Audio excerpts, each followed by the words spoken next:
Ogoh.uzda kun yangiliklari. Bugun nimalar bo'ldi? Eng muhim yangiliklar bir joyda. Open byudjetda ovoz berish bosqichi boshlandi. Toshkent tarixidagi eng yomon hokim bo'lib qolasiz. Rasul Kusherbayev Toshkent shahar hokimini qonunbuzar deb atadi. O'zbekistonda 2 oyda 8 ta narkolaboratoriya fosh etildi. Toshkentda gelikni yuqori tezlikda haydagan erkakka chora ko'rildi. Qog'oz va ruchkalarni unuting. Qirg'iziston prezidenti Sadir Japarov. Shveysariyada avtobus yonib ketishi oqibatida 6 kishi halok bo'ldi. Kim Chen In qizi bilan harbiy kemada raketa sinovini kuzatdi. Aroqchi AQShning epik g'azab operatsiyasini epik xato operatsiyasi deb atadi. Eron urushning hal qiluvchi bosqichiga yetib keldi. Pahlaviy. Open byudjetda ovoz berish bosqichi boshlandi. Tashabbusiy byudjetning 2026-yilgi birinchi mavsumi doirasida fuqarolar o'zlariga ma'qul kelgan loyihalarga ovoz berishlari mumkin. Bu haqda Iqtisodiyot va Moliya vazirligi xabar berdi. Ovoz berish jarayoni 20-mart soat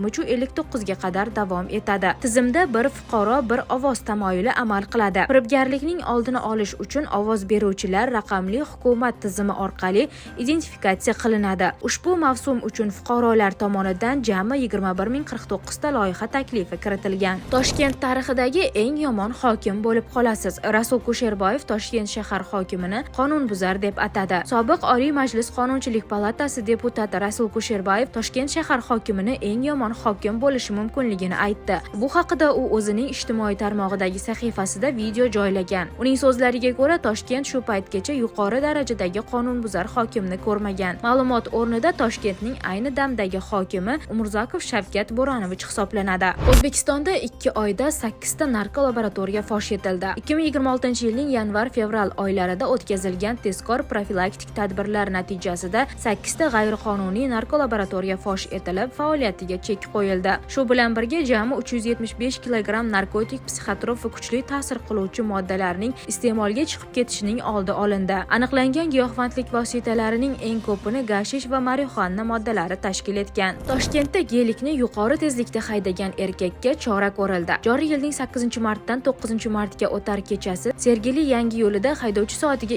200 km dan yuqori tezlikda Mercedes-Benz avtomobilini haydab, ushbu qoidabuzarlikni videoga olgan va ijtimoiy tarmoqdagi sahifasiga joylagan. Holat yuzasidan mazkur shaxsga nisbatan ma'muriy bayonnoma rasmiylashtirilib, avtomashina jarima maydonchasiga qo'yilgan. Qog'oz va ruchkalarni unuting. Qirg'iziston prezidenti Sadir Japarov. Qirg'iziston prezidenti Sadir Japarov deputatlarni qog'oz hujjatlar o'rniga elektron hujjat aylanishi tizimiga o'tishga chaqirgan. U Jo'korga Keneshda so'zlagan nutqida deputatlarni planshetlar bilan ta'minlash rejalashtirilganini aytgan. Biz spiker bilan deputatlarni planshetlar bilan ta'minlashga kelishib oldik. Spikerning texnikalar bilan yaxshi ishlashi meni xursand qildi. Qog'oz va ruchkalarni unuting. Bu zamon talabi. Biz 19-asrda qolib ketmasligimiz kerak. Rivojlangan davlatlar 30 yil oldin elektron hujjat yuritishga o'tgan. Barcha deputatlar texnikani to'liq bilmasligi mumkin, biroq ular o'rganish yoki IT mutaxassislarini yollashi kerak. Hatto ayiqni ham velosiped haydashga o'rgatishgan. Unga qaraganda biz buni tezroq o'rganishimiz mumkin, degan prezident. Shveysariyada avtobus yonib ketishi oqibatida 6 kishi halok bo'ldi. Shveysariyaning Kerzes shahrida yo'lovchi avtobusida yuz bergan yong'in oqibatida kamida 6 kishi halok bo'lgan. Yana bir necha kishi jarohat olgan. Hozirda voqea joyida keng ko'lamli qutqaruv operatsiyasi olib borilayotgani aytilgan.